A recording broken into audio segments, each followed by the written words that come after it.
तो आज की वीडियो में हम बात करने वाले हैं जो कि अपना डाटा एंट्री स्किल टेस्ट का एग्जाम होने वाला है।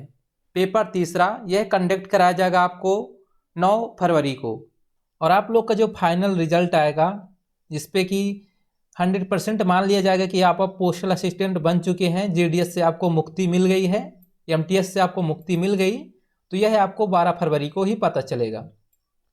तो आप यही कीजिए कि जो लोग भी क्वालिफाई हो गए हैं वह एक अच्छी मेहनत से इस टाइपिंग टेस्ट को क्लियर करने की पूरी कोशिश करें, क्योंकि यह मौका बार बार नहीं आता है। फाइनल रिजल्ट इसका निकलेगा 12 फरवरी को।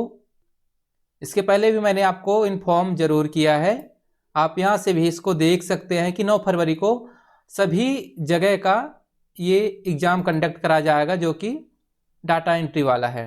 11 दिसंबर को यह लेटर जारी हुआ था इस टाइपिंग टेस्ट के लिए, यहीं से आप देख सकते हैं।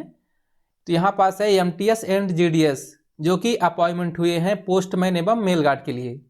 इनके लिए जो है तो 450 की इंटर करना होगा आपको 15 मिनट के अंतर्गत। और दूसरा है जो लोग पोस्टमैन मेल गार्ड या MTS GDS for appointment as postal assistant and sorting assistant, यहाँ पास आप देख सकते हैं कि 600 की प्रेस करनी है उस पर 15 मिनट के अंदर, तब आप उसके लिए एलिजिबल हो जाएंगे। और तीसरा पेपर जो आपका होगा ये टोटल इसका जो मार्क्स है ये 25 मार्क्स का होगा। इसमें 25 नंबर आपको मिलेंगे पूरे यदि आप इसको क्वालिफाई आराम से कर लेते हैं। यहाँ पास दिया गया है तो यह नॉर्मल सा है, कोई कठिन नहीं है। आपको 15 मिनट में 600 की प्रेस करनी है, तो ये आराम से आपका हो जाएगा, इसमें कोई भी दिक्कत नहीं है। बहुत सारे साथियों का हमारा रिक्वेस्ट था कि एक हम वीडियो बनाएं डाटा एंट्री स्किल टेस्ट के बारे में। यह अभी मुझे भी कंफर्म नहीं है कि इसका टेस्ट जो है तो ऑनलाइन लिया जाएगा या फिर ऑफलाइन। पिछली बार क्या हुआ था कि ऑफलाइन लिया गया था, एक पैसेज दे दिया जाएगा या फिर कोई भी पैराग्राफ, इस प्रकार से आपको इसी को देख करके उसमें टाइपिंग करना होता है सिस्टम पे। तो इसके लिए आपको बेसिक जानकारी कंप्यूटर की होनी चाहिए, जैसे कि ये वर्ड ओपन किए हैं, वर्ड की बेसिक जानकारी होनी चाहिए, एक्सेल की भी थोड़ी सी होनी चाहिए, नहीं भी है तो कोई दिक्कत नहीं है, सिंपल आपको टाइपिंग करना आना चाहिए। अभी जो एग्ज़ाम हुआ था इस पे 12 नंबर आपको इस पे बोनस मिल गए हैं, इग्नोर का सभी को नंबर मिल गया है, ये बहुत ही अच्छी बात है। ऐसा बार बार होता नहीं है, पहली बार ऐसा मौका मिला है। तो आप लोग का जो भी एग्ज़ाम होना है डाटा एंट्री वाला, इसके लिए आप प्रैक्टिस कर लीजिए। यदि आपके पास लैपटॉप है तो आप बनता ही होगा, 600 की प्रेस करने में कोई भी दिक्कत नहीं है, इंटर करने में।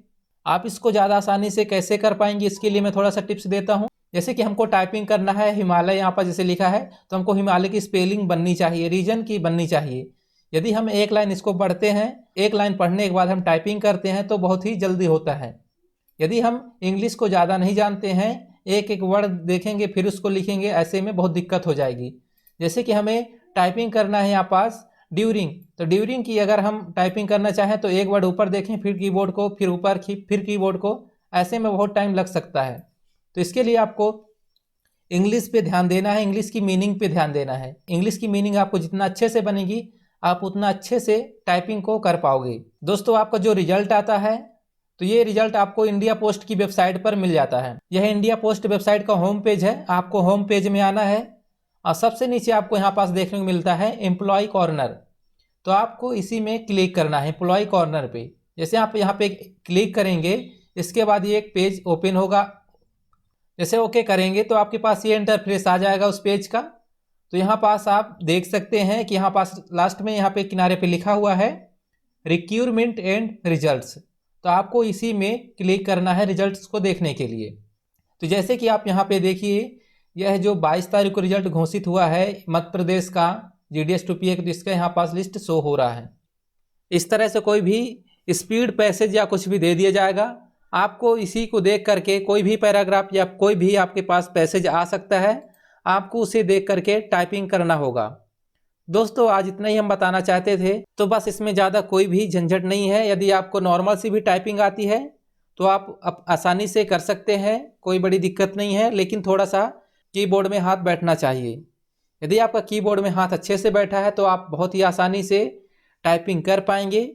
यदि आप अच्छी तरह से टाइपिंग नहीं कर पाते हैं तो अभी बहुत टाइम है, तो इसके पहले आप थोड़ा सा साइबर कैफ़े में भी जा सकते हैं या फिर अपने फ़ोन पे भी आप टाइपिंग की प्रैक्टिस कर सकते हैं। अपने फ़ोन में किस प्रकार से टाइपिंग की प्रैक्टिस करनी है, फ़ोन में किस प्रकार से कीबोर्ड को लगाना है, इसके लिए मैंने पहले एक वीडियो बनाई थी। यदि आपने उस वीडियो को नहीं देखा है तो आप यहाँ पास ये कॉर्नर पे लिंक आ रही है, यहाँ से भी देख सकते हैं, या फिर वीडियो के नीचे डिस्क्रिप्शन पे उसकी लिंक दी हुई है, आप वहाँ से भी देख सकते हैं।